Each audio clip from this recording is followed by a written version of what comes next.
क्या आप जानते हैं कि हमारी परंपरा में गर्भ को केवल शरीर का विकास नहीं, बल्कि एक नई आत्मा के आगमन का समय माना गया है?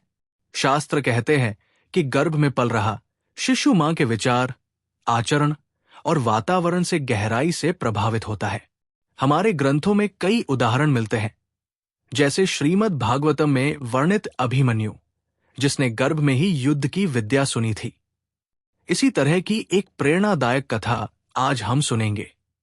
कहानी गर्भ में संस्कार। प्राचीन समय की बात है। एक आश्रम में महर्षि वशिष्ठ अपने शिष्यों को धर्म और जीवन के रहस्य सिखाते थे। उसी आश्रम के पास एक गांव में सुमेधा नाम की एक स्त्री रहती थी। एक दिन उसे पता चला कि वो मां बनने वाली है। खुशी के साथ साथ उसके मन में एक प्रश्न था, मुझे ऐसा क्या करना चाहिए कि मेरा बच्चा सद्गुणी और तेजस्वी बने? वो ये प्रश्न लेकर महर्षि वशिष्ठ के आश्रम पहुंची। ऋषि की पहली सीख, मन को शांत रखो। महर्षि मुस्कुराए और बोले, हे पुत्री, गर्भ का पहला महीना बहुत महत्वपूर्ण होता है। इस समय तुम्हारा मन और विचार सबसे अधिक प्रभाव डालते हैं। उन्होंने कहा, क्रोध से दूर रहो, भय और चिंता से बचो, शांत और सकारात्मक विचार रखो, क्योंकि शास्त्र कहते हैं कि गर्भ में पल रही आत्मा मां की भावनाओं को अनुभव करती है। दूसरी सीख, पवित्र वातावरण।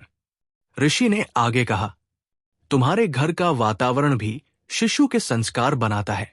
इसलिए उन्होंने सलाह दी, घर में रामायण और भागवत का पाठ सुनो, मधुर भजन सुनो, अच्छे विचारों की चर्चा करो।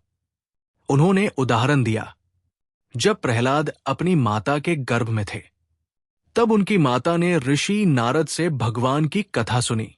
इसी कारण प्रहलाद बचपन से ही महान भक्त बने। तीसरी सीख, सात्विक आहार। ऋषि बोले, जो भोजन तुम खाती हो वही शिशु के शरीर और मन का निर्माण करता है। इसलिए उन्होंने कहा, सात्विक और पौष्टिक भोजन लो, ताजा फल, दूध और हल्का भोजन करो, नकारात्मक और तामसिक चीजों से दूर रहो। चौथी सीख, अच्छे विचार। महर्षि वशिष्ठ ने कहा, हर दिन अपने मन में शुभ संकल्प लो, जैसे मेरा बच्चा सत्य और धर्म का पालन करेगा, वह दयालु और बुद्धिमान होगा, वो समाज के लिए अच्छा कार्य करेगा। उन्होंने कहा, मां के ये संकल्प गर्भ में पल रहे शिशु के संस्कार बन जाते हैं। पांचवी सीख, भगवान का स्मरण। अंत में ऋषि ने कहा, हर दिन भगवान का स्मरण करो, मंत्र जपो, प्रार्थना करो और अपने मन में प्रेम और कृतज्ञता रखो। उन्होंने कहा, जब मां का मन भगवान से जुड़ा होता है तो बच्चे के जीवन में भी सकारात्मक ऊर्जा और संस्कार आते हैं। सुमेधा ने ऋषि की सारी बातें अपने जीवन में अपनाई। समय बीता और उसने एक तेजस्वी, दयालु और बुद्धिमान पुत्र को जन्म दिया।